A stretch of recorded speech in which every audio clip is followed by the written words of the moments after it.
Hello! Hello once again for more crap knockoff toys what Harry sent me like. Let's get straight into it with Combate. Yes. Combate. Yes, this one.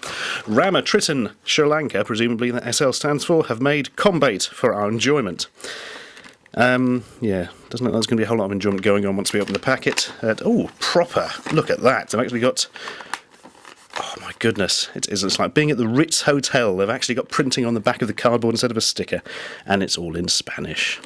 No conveniente para niños menores de 36 meses por contener partes pequeñas. Oh, I don't know, my Spanish is very bad. Yeah, not good for kids less than 36 months old, because it's got small parts, which they can... ingurida, I don't know that one, or inhale, swallow or inhale, I don't know. Don't give it to kids. Let's face it, you wouldn't give this to anyone really, would you? Right, what lurks within? Answer, quite a lot of plastic. Okay, first up, we have the man himself. Can be best described, I feel, as a zombie soldier. I mean, the paint applications are nightmarish. His skin's hanging off his face, he's an unnatural sort of radioactive colour. Terrible articulation. Well, I say that's probably better than the ones I did in the last video, but yeah, G.I. Joe has got nothing to worry about, put it that way. He also comes with what I think is supposed to be a ghillie suit of some kind to hide him from whatever enemies want to kill zombie soldiers. Yeah, they go on his head, presumably. I don't know. There we go. Oh, some bits for his arms. Just looks like seaweed. Look at it. In fact, more than a soldier, this does resemble a quite dead soldier who has risen from the sea, covered in seaweed, to torment the living, or possibly be an enemy for Doctor Who, I don't know. Oh, go on, let's see his weapons then. He's got a big pistol, hooray! Far too big to fit in either of his hands.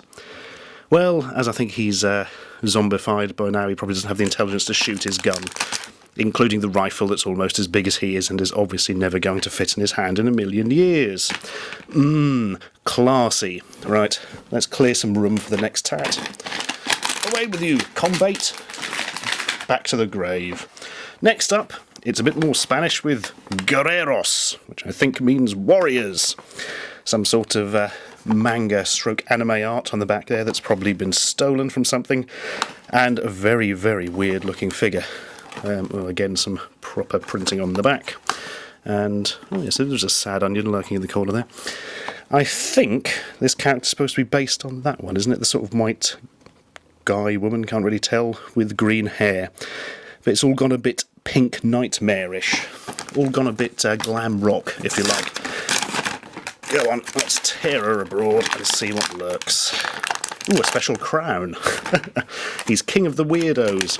Yeah, really clean on the vacuum metalised accessories here. A very chrome sword, a couple of weird-shaped chrome shields with holes in, not very useful, and a chrome axe. I like the sword. Let's have a look at the sword. Yeah!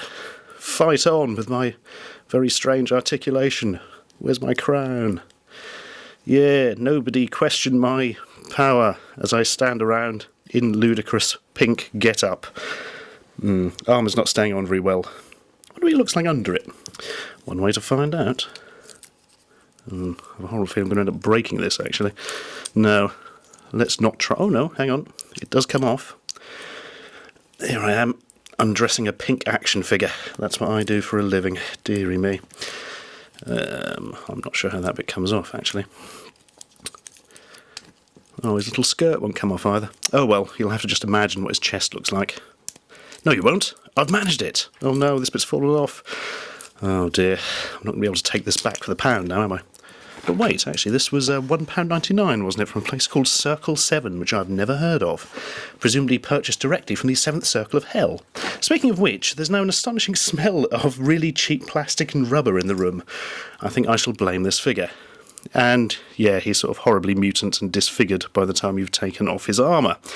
Facially, apart from his head being far, far too small for his body, if the autofocus ever catches up... Go on, you know you want to. There we go. He looks a bit like a kind of mutant Steve Tyler from Aerosmith, with really, really weird eyes. Oh well, I can't really see any legitimate toy franchises being worried about this one. Oh wait, I found a piece of sellotape on the back. My goodness, his skirt is held on with sellotape? Ah, there we are. Was that really worth the trouble? I don't think so. But pleasingly, you can bend his legs into the wrong position and have him waddle around like some sort of alien. That's something, at least. It's the only joy I've got out of the figure. Right, what else have we got? Ooh, you may remember, back in the mists of time, an old action figure series, 12 inches big or so, called Max Steel. This is Max Ripoff, Special Force! Hooray! In the corner there is actually a picture of Psycho, who was one of the baddies from Max Steel. But as for what this figure is directly a rip-off of, I'm not entirely sure. It just says Special Force lots of times on the packaging, so they're quite keen on that. Let's see what the little man is actually like. Oh, crikey. Brittle, I think, is the first answer to that. Yeah. This is all a bit odd, actually. He's sort of a combat soldier type who is slowly turning into Venom from Spider-Man for some reason. The face is very worrying, actually. Look at that. He's not a happy man. Mainly because he's had his eyes scooped out and replaced with bloody billiard balls. Was that originally supposed to be light-up eyes or something? They are separate to the head, but that hasn't survived the cheapening process. Does that mean they've ripped the design and possibly the mould off from something? I have no idea. Let's give him his shooty guns. Ah, now this is interesting. The hands actually have little pegs in order to hold the gun securely. Unfortunately, the guns don't have any holes, so well done. Yeah, that's not going to go in his hand really properly. That's the best we can get. Bang, bang, bang again. And he's also got a really weird shaped, well, I don't know, is it a gun? Looks more like a sort of old-fashioned video camera on a stick, to be perfectly honest with you. Well, there we go. Nope, that's not working very well. Let's check the articulation. Weak, brittle. Feels quite dangerous, in fact, as if it's about to shatter into 1,000 extremely sharp shards and fire itself into your eyeballs. Other than that, great toy for all the family. And finally, here's one I found myself. Not exactly as amusing as the others, but horrifying instead. Alien Power! Dun, dun, dun, dun, dun. Well, I think it says alien power behind his head. It could say alien paw, which would be quite a good description. Save our planet, it says. Why should I save this alien's planet? He looks evil. He's got a face like a mutant bloody piranha. Oh well, we look at the back. Yeah, sad onion. That's the main thing. We've got a sad onion, we're all happy. Oh. Yeah, not really a highly articulated figure, in that the legs don't bend at all. He's got a couple of hands. Sort of an evil version of Elvis from Perfect Dark, perhaps, or one of the enemies from the XCOM series, or just a really ugly child, I don't know. He's also got a gun as big as he is.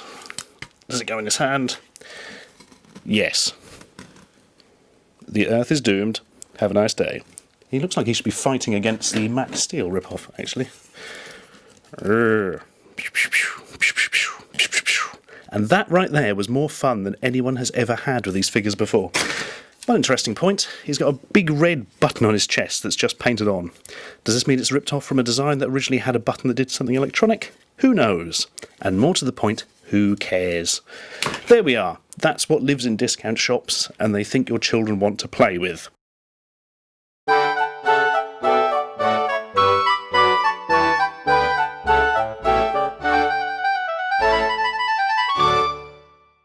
Come with me, leave yesterday behind, and take a giant step outside your mind. Hang on a minute, that's the monkeys! Useless bloody caterpillar, you're fired! Deary me, you can't get the staff. Yeah, right, in conclusion, well, that was a load of cheap toys that weren't very good. But it does pose one important question. Where the hell am I?